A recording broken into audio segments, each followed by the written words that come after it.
Greeting everyone. Before we start, I would like to thank the organizing committee of UC International Virtual Mini Conference for accepting my proposal and allowing me to share my research with all of you. My presentation, Applying Risk Management in Teaching and Learning, concerns the suggested theme, Best Practices for Innovative Teaching and Engaging Students during the COVID-19 pandemic. It is known that our way of work has been completely disrupted and unsettled due to COVID-19. From face-to-face learning to fully online, teachers and learners have been challenged to change and modify their way of functioning accordingly. This research unfolds the examination of risk management discipline in academia. It was conducted after the second semester of the past academic year, when COVID-19 has emerged and spread in our country. This case study was carried out on a sample of teachers in the university on both public and private sectors. Teachers have been challenged to implement and experience new ways of teaching, evaluate and assess their students' learning outcome. Mitigating risks in IT, as known, is synonym to following rigorous steps to solve or prevent these risks. As all the institutions around the world have been consigned to upgrade their methodologies in order to overcome these unpredicted challenges. But could risk management be the answer? Could it be applied to teaching and learning during a pandemic situation? The aim of my presentation of this mini conference is to showcase how universities have overcome or still challenged by many stepstones and whether risk management needs to be incorporated into universities' thinking and into their routine operation. Risk management is recognized as a process for identifying, assessing, and controlling threats around any organization assets. These risks can occur from various sources such as IT, finance, natural disaster, and certainly education. They can be predictable or unavoidable. So what is the best way to tackle them? And certainly, how can we address them within the emergency and a time bound? In this presentation, we are not going to detail all of the aspects of risk management process because there is 5 steps due to time frame allowed for this presentation. But still, we are going to present the different threats and vulnerabilities, do the analysis, and propose some solutions to mitigate these risks. Since our topic concerns innovative ways to address the teaching and learning experience during the coronavirus situation, the idea is basically to address potential hazards and deal with the consequences before they occur.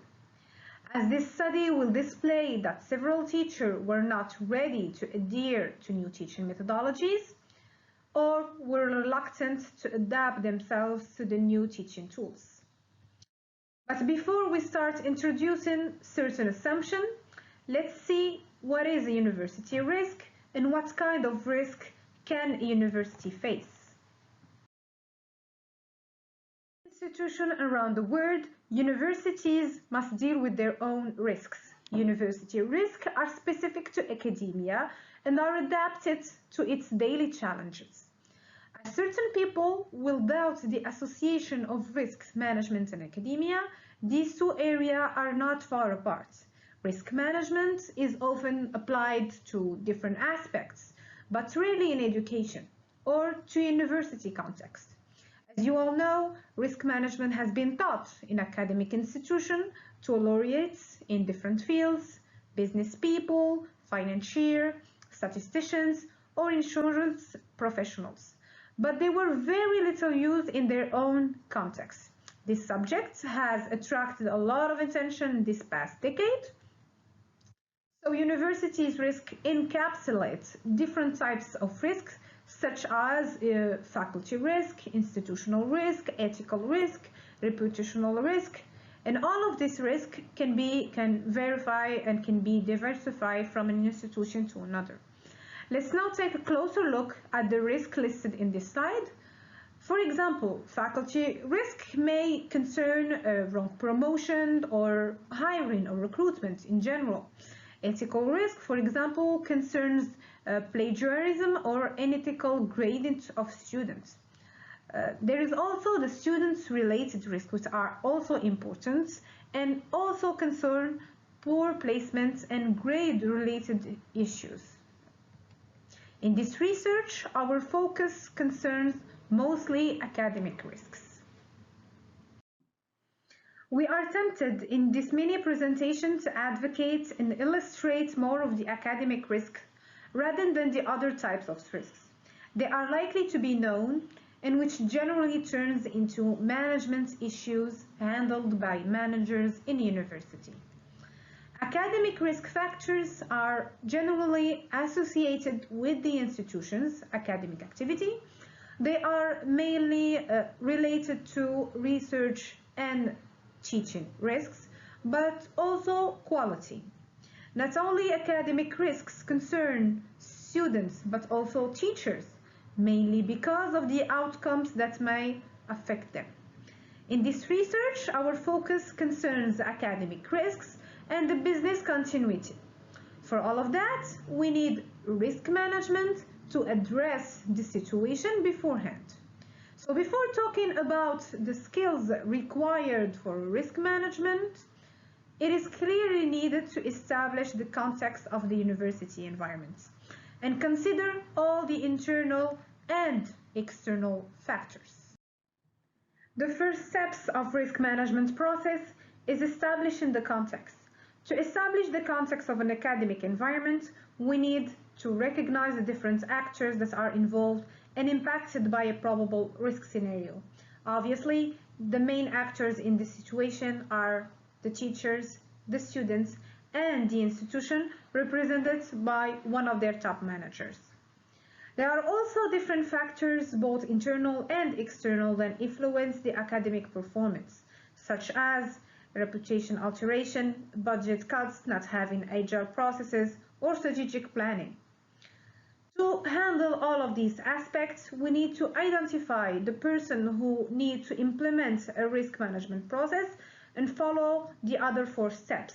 That's why we're going to see the skills for a risk manager. In order to apply the 5 steps of risk management process, we need first of all to identify the skills required for a risk manager.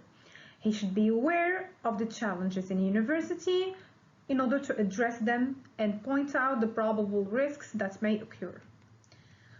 We can cite risk assessment analysis, which is an important step within the 5 steps process, problem solving, working under pressure, and strategic thinking, for example. Now, with the establishment of the context and knowing the skills required for a risk manager, let's analyze the possible threats and vulnerabilities that were identified by our teachers during our case study. In our case study, we are analyzing the possible threats that our main actor face in this environment. For our 3 actors, the teacher, the students, or the organization, we may introduce some of the threats that they may face. For example, for the teachers, they may have the fear of the contamination for the COVID-19 or any other pandemic, depending on the situation. They may fear not having the tools to work with in the classroom, so the lack of technology, and they also fear the reflection of this kind of threats on their courses and its impact on its quality. For the students, they can also have a fear of contamination, lack of concentration in the classroom, having feeling stress or fearing the pandemic overall, and also having a lack of interaction in the classroom. So for the organization, for the threats that may happen or may occur for an organization, it's having a lot of dropouts, people who are scared not to continue their education, or students who can no longer pay their tuition. Many vulnerabilities can affect our main actors in doing their work and having a good university performance. For the teacher, they may be unqualified for the new job or the new assignment they are given. They may be reluctant to change and adopt new methodologies or new technologies. They may be a lack of motivation due to other financial aspects, or having just fear and being stressed of the situation. For the students, they may have the fear of coming to the university because they are afraid of becoming contaminated or to contaminate other people.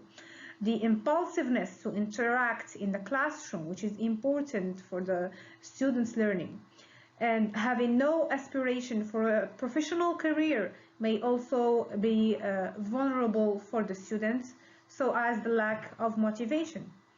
But for the organization, it's different.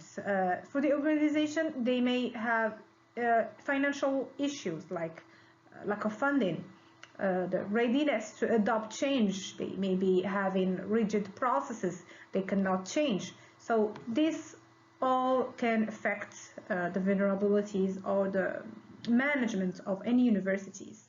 These threats can use the threats we saw earlier, can use these vulnerabilities to create risk scenarios, which constitute the second step of the risk management process.